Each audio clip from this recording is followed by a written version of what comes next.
प्रदेश सरकार के उप मुख्यमंत्री केशव प्रसाद मौर्य, ब्रजेश पाठक, उपस्थित अन्य मंत्रीगण, जनप्रतिनिधिगण, देवी और सज्जनों, आज लखनऊ की ये भूमि एक नई प्रेरणा की साक्षी बन रही है। इसकी विस्तार से चर्चा करने से पहले मैं देश और दुनिया को क्रिसमस की शुभकामनाएं देता हूं। भारत में भी करोड़ों ईसाई परिवार आज उत्सव मना रहे हैं। क्रिसमस का ये उत्सव सभी के जीवन में खुशियां लाए, ये हम सभी की कामना है। साथियों, 25 दिसंबर का ये दिन देश की दो महान विभूतियों के जन्म का अद्भुत सुयोग लेकर भी आता है। भारत रत्न अटल बिहारी वाजपेयी जी, भारत रत्न महामना मदन मोहन मालवीय जी, इन दोनों महापुरुषों ने भारत की अस्मिता, एकता और गौरव की रक्षा की और राष्ट्र निर्माण में अपनी अमिट छाप छोड़ी।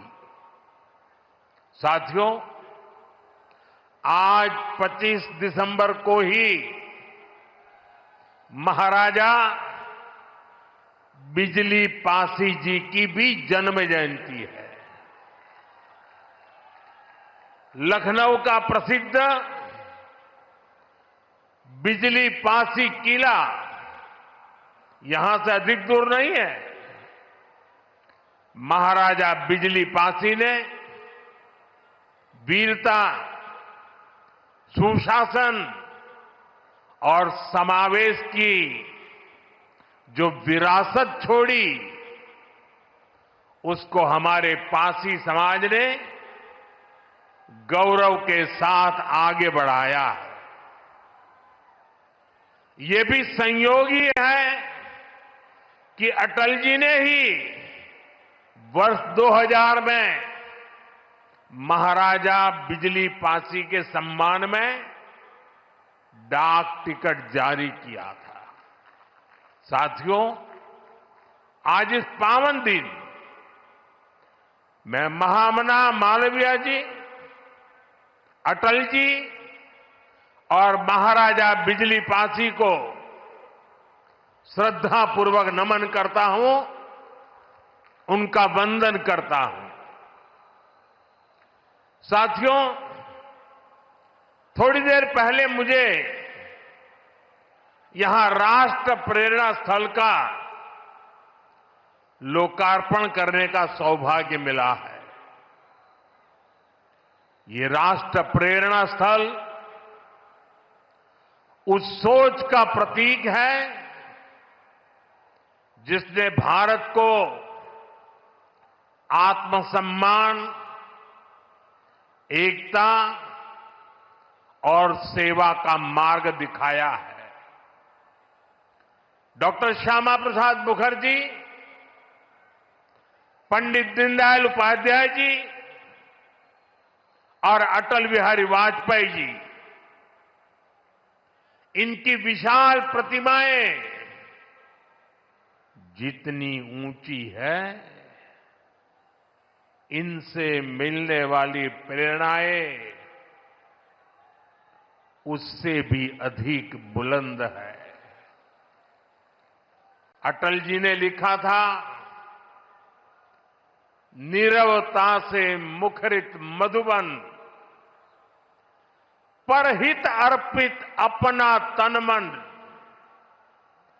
जीवन को शत शत आहुति में जलना होगा, गलना होगा, कदम मिलाकर चलना होगा। ये राष्ट्र प्रेरणा स्थल हमें संदेश देता है कि हमारा हर कदम, हर पग, हर प्रयास राष्ट्र निर्माण के लिए समर्पित हो। सबका प्रयास ही विकसित भारत के संकल्प को सिद्ध करेगा। मैं लखनऊ को, उत्तर प्रदेश को, पूरे देश को इस आधुनिक प्रेरणा स्थली की बधाई देता हूं। और जैसा अभी बताया गया और वीडियो में भी दिखाया गया कि जिस जमीन पर यह प्रेरणा स्थल बना है, उसकी 30 एकड़ से ज्यादा जमीन पर कई दशकों से कूड़े कचरे का पहाड़ जमा हुआ था। पिछले 3 वर्ष में इसे पूरी तरह खत्म किया गया है। इस प्रोजेक्ट से जुड़े सभी श्रमिकों, कारीगरों, योजनाकारों, योगी जी की और उनकी पूरी टीम को भी मैं बहुत बहुत बधाई देता हूं। साथियों, डॉक्टर श्यामा प्रसाद मुखर्जी ने देश को दिशा देने में निर्णायक भूमिका निभाई है। ये डॉक्टर मुखर्जी ही थे जिन्होंने भारत में 2 विधान, 2 निशान और 2 प्रधान के विधान को खारिज कर दिया था। आजादी के बाद भी जम्मू कश्मीर में ये व्यवस्था भारत की अखंडता के लिए बहुत बड़ी चुनौती थी। भाजपा को गर्व है कि हमारी सरकार को आर्टिकल 370 की दीवार गिराने का अवसर मिला। आज भारत का संविधान जम्मू कश्मीर में भी पूरी तरह लागू है। साथियों, स्वतंत्र भारत के पहले उद्योग मंत्री के रूप में डॉक्टर मुखर्जी ने भारत में आर्थिक आत्मनिर्भरता की नींव रखी थी। उन्होंने देश को पहली औद्योगिक नीति दी थी, यानी भारत में औद्योगिकरण की बुनियाद रखी थी। आज आत्मनिर्भरता के उसी मंत्र को हम नई बुलंदी दे रहे हैं। मेड इन इंडिया सामान आज दुनिया भर में पहुंच रहा है। यहां यूपी में ही देखिए, एक तरफ एक जनपद एक उत्पाद का इतना बड़ा अभियान चल रहा है। छोटे छोटे उद्योगों, छोटी छोटी इकाइयों का सामर्थ्य बढ़ रहा है। दूसरी तरफ यूपी में बहुत बड़ा डिफेंस कॉरिडोर बन रहा है। ऑपरेशन सिंदूर में दुनिया ने जिस ब्रह्मोस मिसाइल का जलवा देखा, वो अब लखनऊ में बन रही है। वो दिन दूर नहीं जब यूपी का डिफेंस कॉरिडोर दुनिया भर में डिफेंस मैन्युफैक्चरिंग के लिए जाना जाएगा। साथियों, दशकों पहले पंडित दीनदयाल उपाध्याय जी ने अंत्योदय का एक सपना देखा था। वे मानते थे कि भारत की प्रगति का पैमाना अंतिम पंक्ति में खड़े अंतिम व्यक्ति के चेहरे की मुस्कान से मापा जाएगा। दीनदयाल जी ने एकात्म मानववाद का दर्शन भी दिया, जहां शरीर, मन, बुद्धि और आत्मा सबका विकास हो। दीनदयाल जी के सपने को मोदी ने अपना संकल्प बनाया है। हमने अंत्योदय को सैचुरेशन यानी संतुष्टिकरण का नया विस्तार दिया है।